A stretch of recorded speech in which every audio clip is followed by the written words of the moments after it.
Hello everyone! Kung bago pa lang kayo dito sa ating channel, mag-subscribe na kayo at i-hit ang notification bell para lagi kayong updated sa mga balitang napapanahon. Welcome po sa ating second channel. Andito naman ako para maghatid ng mga bagong balita tungkol sa TBJ.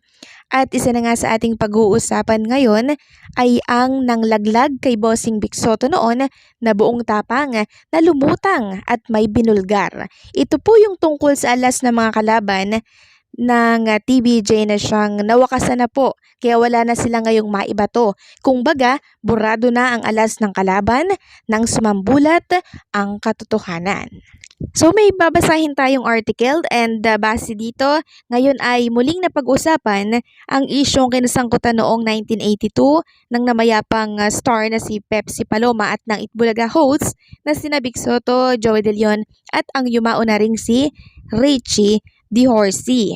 Sa panayam sa kanya ni Julius Babaw, isiniwalat ng kasabayan ni Pepsi na si Coca Nicolas ang nalalaman umano nito sa malaking kontrobersyang pinagpiestahan ng publiko.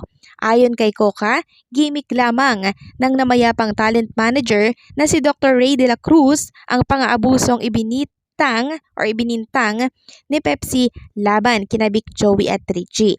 Ayon pa kay Coca, mismong si Pepsi ang nagsabi sa kanya ng katotohanan nang tanungin niya tungkol dito.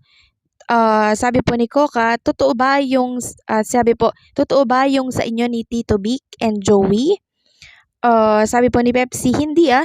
Alam mo naman si Tito Ray, parang hindi ka naman na ano dyan kay Tito. Lahat gagawin niya para sumikat tayo. Yan po ang sinabi po ni Pepsi. Sina Pepsi at Coca ay kabilang sa soft drink beauties, ang grupo ng Bold Star noong 80s na binuo po ni Ray. Hindi lamang si Pepsi ang sangkot sa nabanggit na iskandalo dahil kasama niya sa pagrereklamo noon ang kapwa sexy star na si Guada Guarin. Matagal nang hindi aktibo sa showbiz at tahimik nang namumuhay si Guada.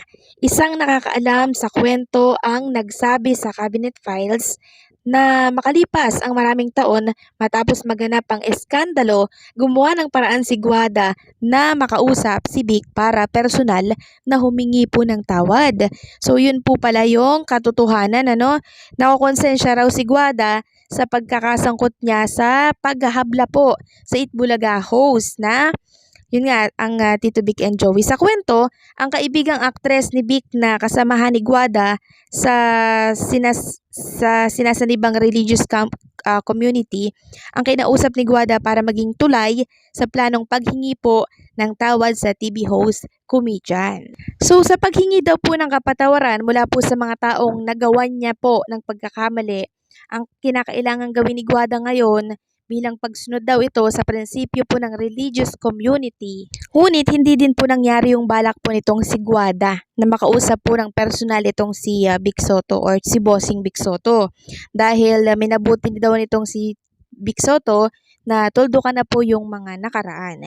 So noong 2016, muli pong nabigyan ng pagkakataon ng ilang showbiz reporters na makausap si Guada pero tumanggi na itong magsalita tungkol sa mga kaganapan ng 1982 alang-alang sa mga anak na malaki na at ayaw niya nang bigyan ng kahihiyan. So yan po yung katotohanan sa likod po ng issue po na binabato po nila dito po sa Tito Vic and Joey tungkol po sa rape case na yan. So yan po yun. Since unti-unti na pong lumalabas yung katotohanan tungkol sa case na yan, nawala na po ng alas yung mga kalaban, 'di ba? Lagi po nilang ginagamit, 'di ba, yung issue na yan since umalis po ang TBJ sa Tape Inc. noong May 31, 2023. Ngayong malinis na po ang lahat, wala na silang maibatong issue sa TBJ. Kaya naghahanap na lang sila ng maibubutas sa TBJ, wala naman silang mabutas. Kaya kung ano-ano na lang po yung ginagawa nilang paninira dito. Lalo na po sa show na Itbulaga. Para lang bumagsak, no? Ang kagandahan dito ay nakikisama po ang panahon sa TBJ. Dahil sa kanila po, umaayon ang lahat. So hanggang dito na lang po muna yung video natin and sana po tinapos niyo yung video ito, no? So malaking tulong po ito sa ating watch hour and sana din paki-share para marami pong mga legit Dabber Cards ang makakita ng ating second channel. Maraming salamat po and sana mag-subscribe kayo sa ating second channel.